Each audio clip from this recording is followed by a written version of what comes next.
O le aso wharaile lua suiwa a perila, lua o lua lua, na o li potina mai ai whaitionga tustusia, a se tasi o suima malu e whaatau i le langa ino sem ta upu tau tūlanga alo ia.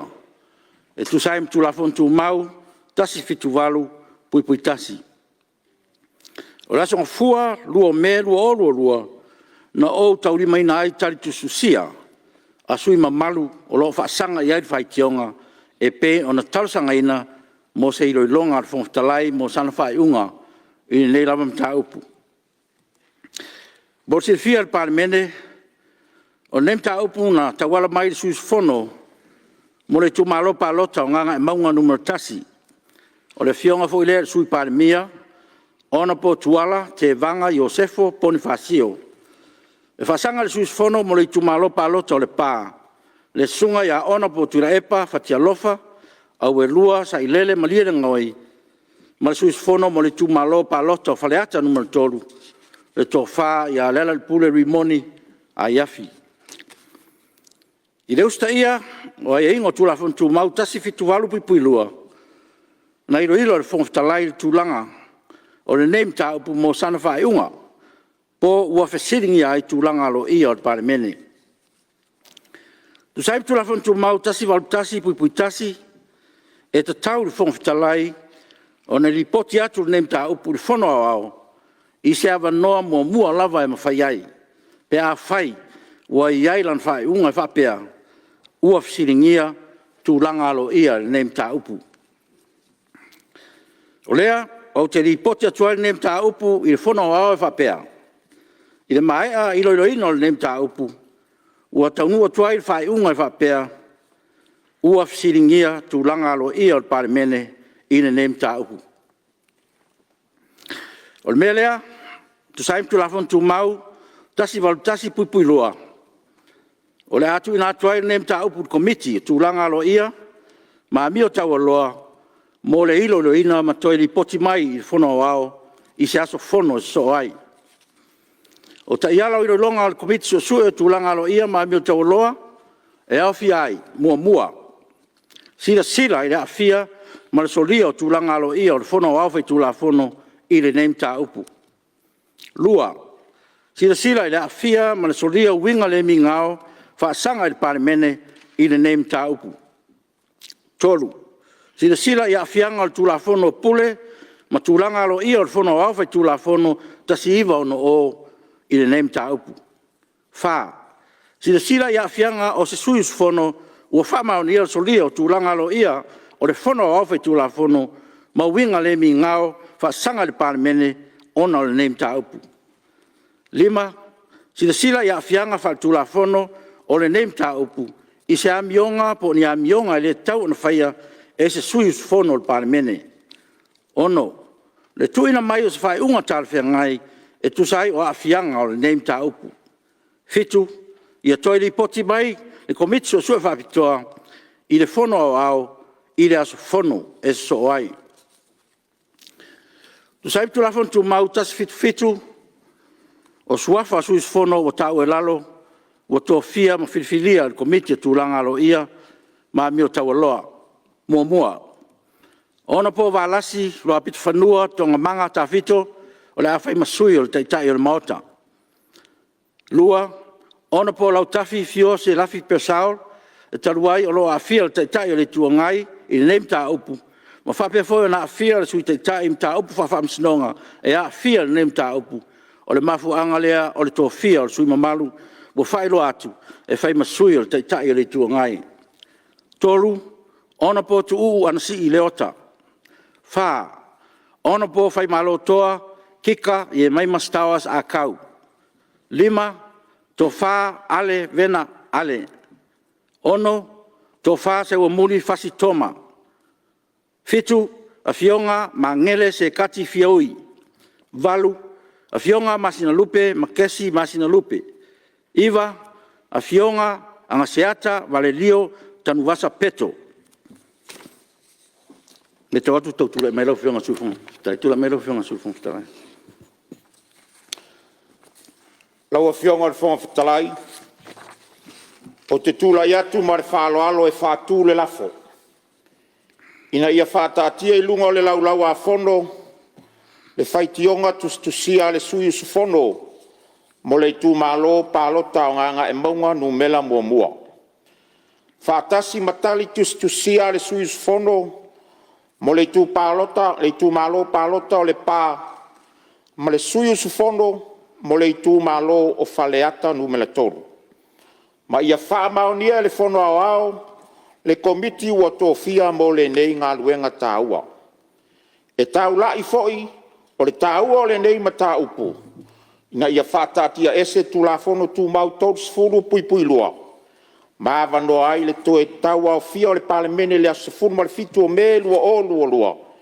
E toe li poti mai komiti o tūlanga aloa ia. Ma mio tāua loa. Ma le whaalo lava lau a fionga. Whalua le whionga I minsta o whatoanga whainga whaiva. Sili, o la whamaunia lafo e whina ngalo e sao no mari ioe. Au e se le ai. Ua manu malo le ioe. Polo inga whawalawe tup whafosei. E whasisi la atu le mamalu le Palemene. O tau meina nei le polo inga whawalawe tup whafosei. Mo le COVID-19 fulma le iwa. E pei on whamaunia e lana whionga. O le ao le malo. Tui Mulinu'u vale toa so ala vile lua. I lunga o whautuanga al kapeneta e peon Taeu lalo mo le whaatatia le laulau a fono. Polo inga whaalawe tup whafosei numero fits fumalvalu na amata whamaluina le tūlas fumalua. I le taeao le Aso Lulu whao mea lua o lua se I auria le tūlas fulutasi lima iwa. I le pō le Aso Lua su fitu mea lua o lua. Tuina atu o ripoti a komiti Palemene. Mua pepa le Palemene lua filus fulua pa lua filus fultolu numero tasi. Ripoti al komiti Sui Faipule al Palemene. I le pepa le Palemene lua filus fultasi pa lua filus fumalua numero tots fuluono. Ripoti al taun unga susuenga e whaatitau ele mata upu sala ngā ele loia sili. E winga I teu ngola whaavai lua filus fulu. Wal tula fono whanua maswafa. Lua filus fulu, al whaaloalo lau whiong. Ngā luenga le aso taunu malo, whaitawina o tūlafonu tau whaofi. Tūlafonu tau whaofi o teunga o tūlafonu so tanga vale leo leipa ma ngā luenga, lua o lua, o lona whaitaunga whaalua. Whe lafo inga whaawau, mai le aso fono lona lua.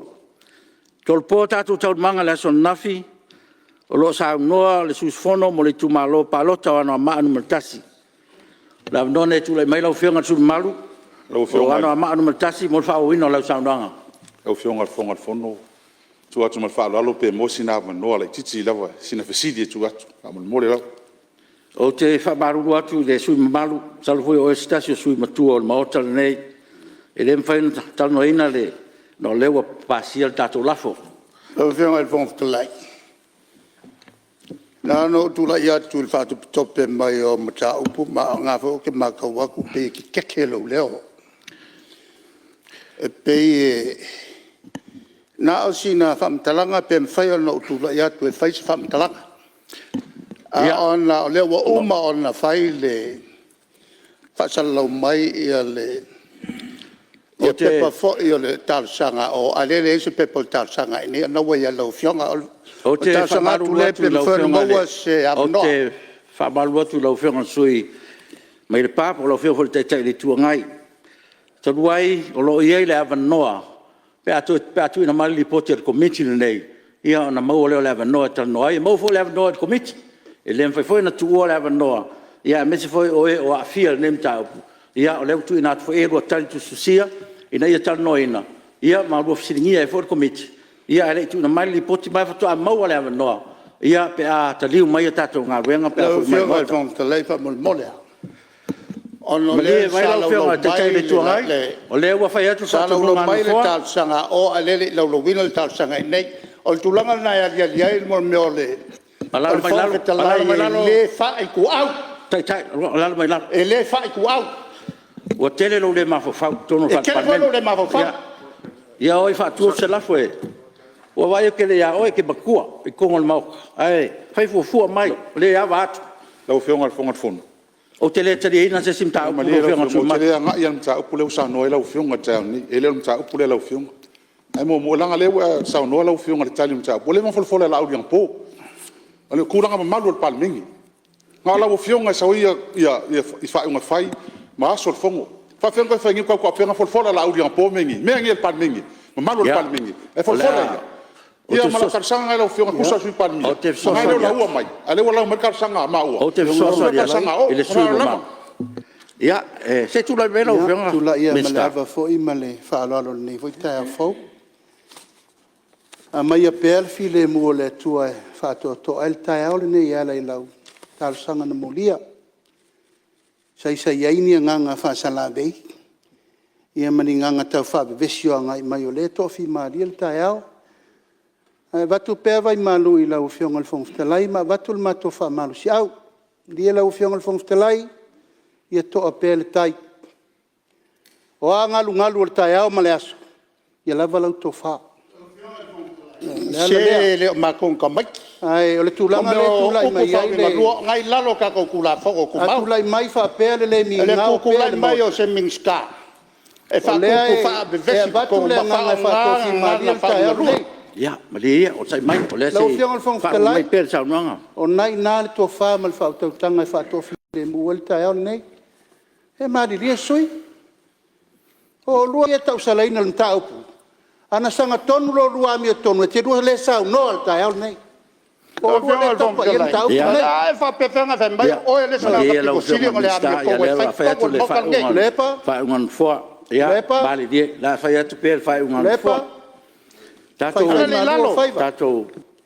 to per le fa ma dia sa soli tu la fono ya mali o le wa mai fa un al mota le tau fa yen tau pu le so ya fa mali tu la fianga le tu ngolo lo mau ele fainga fie tu langa ia langa o lewa e sau noa ele le ma fau no fo ya ala le lo tu la yatu ya mali ia lo fianga minsta ya fai mali ya le la fai mali na tele ma fau fo Fetalai ia ala le lo tu la yatu ele se fo Fetalai fa tatia le i fo Fetalai ele ele ma tu la ya ai me le foi oi po ma TV ele leon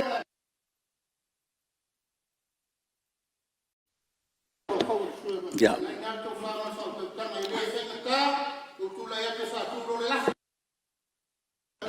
ya mali lo fianga minsta ya le la va fai malu tato fai vo le la va sai ma mo pe tato la papale ya e fa malu lu foi tu fianga ya tato la papale pe ma tato lava on sai mari lie tato sui se allo fa mai o so de mari ia o ke kapia na ma wa mio le fionga le Fetalai la le wingole o le sui le e tonu mot atu la fo sau le sakingi ave fa ke lo le la fo ya sakini ave fa fore sui le to fionga Fetalai le ai ele fa penal faingo tato o le te fai atu o le te sau noa lo fionga Fetalai a le sau noa mai min sta na ile le sui le o le winga ngalo tu la atu mo lo fai atu ai malele le fanto tal noses ale te malele ai sau wa fa punga le al min sta la ile le sui le pe le nganga la le no fai atu fa mon mole kusa mau tu mau la to fa o le fo atu to le ma fa le Fetalai e tali u pu e fai fa per Fetalai fionga le Fetalai upu asina vanoa tu mau to fa le fa fonga Samoa tu fa vai tu la fa ke luciano ia ia le no fo la fa mai atu tato tau talo atu ka mole ma nei ai o la forsanga la matanga taro fa ro ba au le tua o lo tapua i Samoa taro atu pa wa le la ngango tu samba manue tato fo to fionga Fetalai pe mo se vanoa ya o le o tanu o le wa fa kur ka ko laf o fo le nganga le nai ka se sui tua tato mota e te tonu fo ya o le wa fa tu tato laf ma fa luina mele ya se o ka ko fa penga ya e le ma fa ya so ka ko ke fa ai pe ma tātou tatanoa mo le ngai luma o tātou Palemene. Akali le fai la. Mele ia. E pe fa malu lu atu. Le nei taeao le. Fa fonga foi la ofionga fong Fetalai. Suine Vaimauga e Mulinu'u. Mulinu'u le Itumalo le nei. Ai nala no fai atu sau tala si tulo pa ion mo tele nei. Ola sau no ala ofionga ale fai atu nga upuia. Ilalo le fa fonga le. Pio le nganga na vatu ia fa pe fa la upa o papalii. Se leo le Vaimauga le nei taeao. Ia fa mangalo le sui. Fa malal fa malu lu atu ila ofionga fong Fetalai me se le ofionga le sa fa pito. Tulanga le nei taeao e ele se le oso lunga se monge. Ona lea. Le na tatou to fa ma le fua mai fa nunga le lei. E mai fe loai ma vai atu in nai tu. Ala ale me le o mai le nei taeao o le futuai ma le tulanga e le mo e tatou ferfan. Le na fa pe au le taeao ne o le mai pe fa to tuai le la fo le fionga le ele fong Fetalai po le fo istulanga. Ale wa la fo komiti la le winga. O fale lenga pe le nganga na o le mau ai foi semana ai fa malu lui lo fionga fong Fetalai Malia le sui mamau. fa malu Malia le sui mamau. fa kali se umaro kala Malia le sui mamau. o le ale tu langa o ai e usta ia tele le sui nei e usta ia sui nei langa ia vai lo fionga iu ia le fetau ia la fa ia lo finanga fionga ia malo va ftai. Ia tātou whapena, tātou te whenangolango mai, mea mamalu le tātou maota, ia le umare whaiaso le tua, mea lea whamaru tua tsu mamalu.